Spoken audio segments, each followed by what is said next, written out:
Hey everybody, Ian Lee here. Hope y'all are doing well.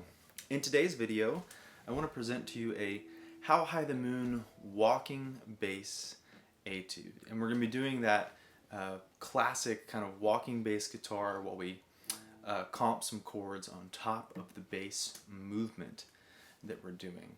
I wrote this etude over the first half of How High the Moon. So let me go ahead and just play this little composition here, and then I'll talk about it a little bit, and we'll go over some general concepts. All right, 1, 2, 1, 2, 3.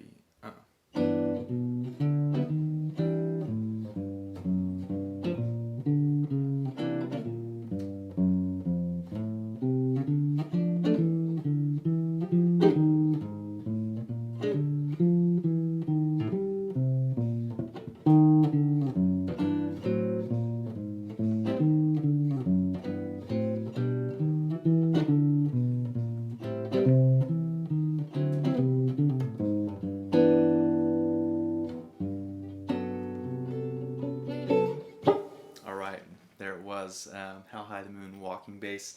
Before I get further into this, I do want to let everybody know that I have a PDF available for this. I wrote out this in a chord grid style. I really like writing things by hand personally. That's just one of my little things that I like to do. And it's pretty detailed, I think. I had a lot of fun doing it. And then I have kind of the last chunk of the tune with some blank spaces, so if you want to write an alternate ending or if you want to write some alterations here, you can. I am selling it essentially. I'm just going to accept donations for it, so if you've got $1, if you've got $5, $10, whatever, it's pay what you want for it. So I've got a PayPal link in the description, so you can go, if you do want the PDF, you can go to that. Usually you can leave a note in PayPal, just say for How High the Moon walking bass etude, and then put your email in there, and then I'll send you the PDF from there. If you are having trouble, or not trouble, but if you don't have PayPal, you have Venmo or something different, some other way of payment, go ahead and email me, and I'll be happy to, we can figure something else out. Okay? Alright, so let's go ahead and dive into this. I am using some Barry Harris scales of chords idea here, as well as some general walking bass guidelines in terms of what I've learned so far, at least, for doing walking bass on the guitar.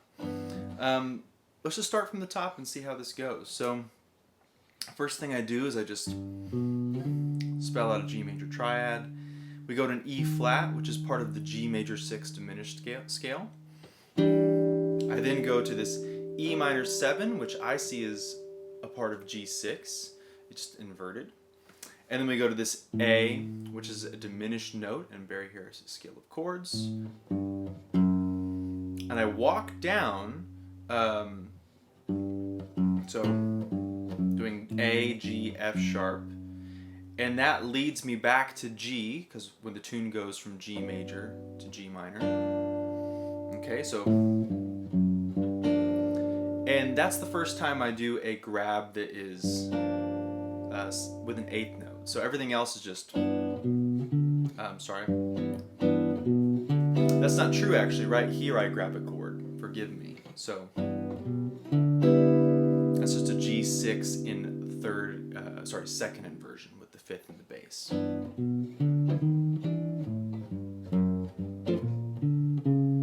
Right there again, I'm just spelling out a G minor triad.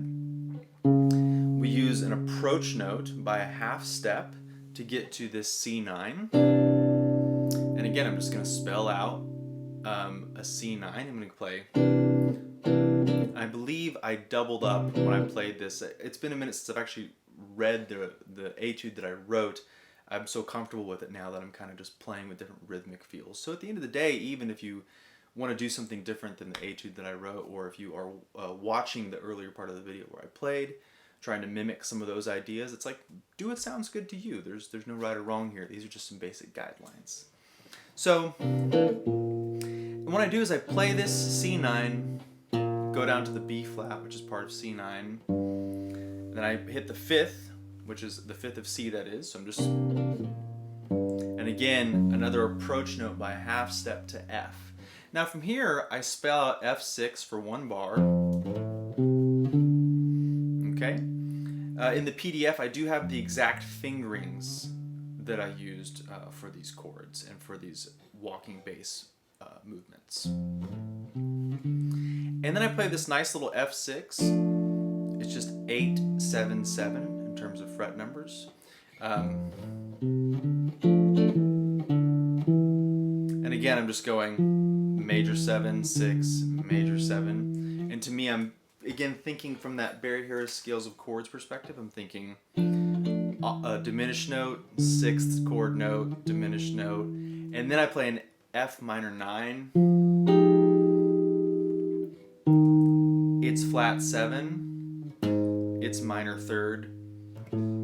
Half step below to B flat. So I'll play that all in context.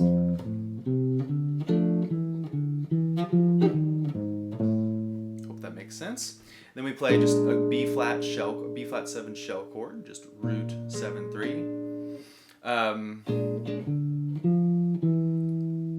Again, really simple spelling out of the chord. 3rd, so chord, 3rd, 5th, flat 5 to E flat. That's the part of the tune when we go to the E flat major 7. And then I throw in this little walking bass trick where you kind of throw an open string in there.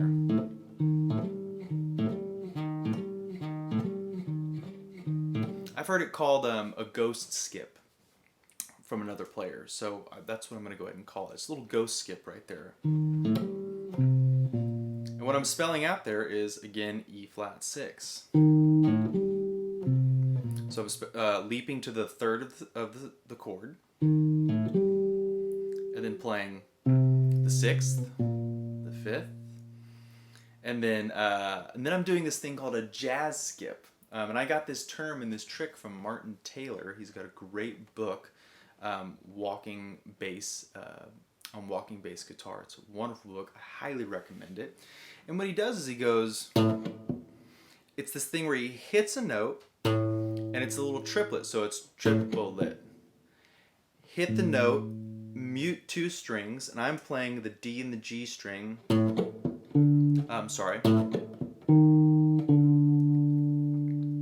So I'm playing that, this is over the part of the tune where we have A minor 7 flat 5 or C minor 6, however you look at it, and then D7 flat 9, however you want to look at it. So, and I'm playing triplet flat 5, which approaches the D7, and then I use the 3rd of D to approach that G minor 6 we're going to hit. So let me just play all that. I thought that was a great little trick, and I wanted to use it in this etude. It's a cool sound just to kind of spice things up for a second. Again,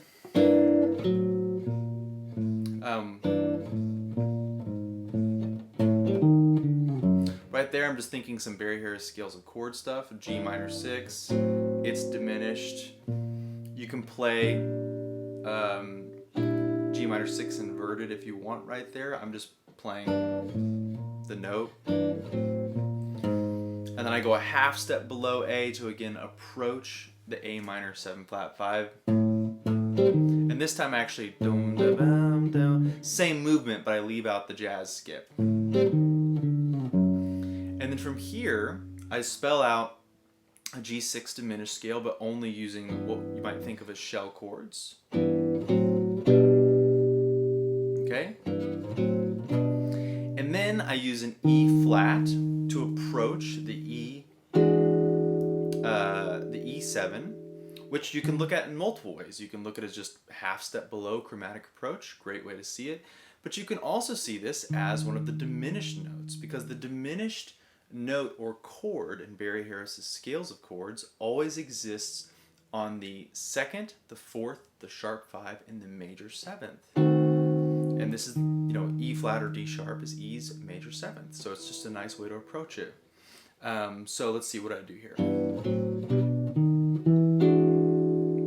Okay, and I'm doing a little one and similar kind of move to the C9 that we did earlier, right? But I'm doing it up here.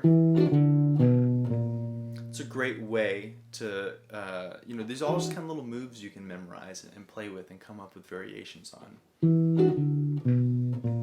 So I'm going chord, flat 7, 5, flat 5, approach the A minor 7, or play the A minor 7. I'm doing a double hit here. So, okay.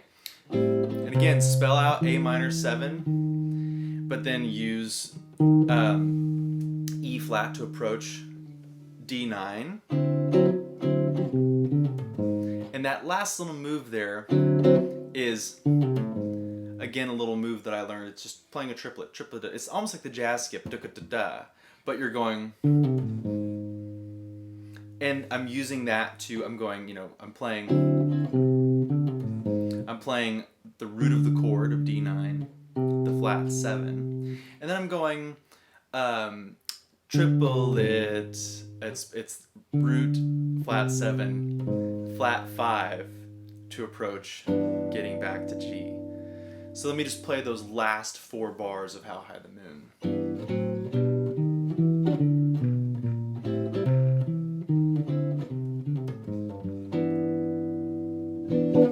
Okay, great. I know that's a lot of information. I try to keep these videos, you know, as concise as I can without going on too much, and you know, showing the examples of the music while giving detailed explanations. I like to give the explanations because I want you to be able to have the information at your fingertips and in your head so that you can apply it and write your own ideas out. That's my goal here. So anyways, I sure do appreciate y'all watching. I hope you found this fun, educational, useful, all the above and the in between.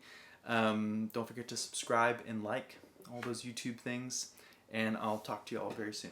Have a great day.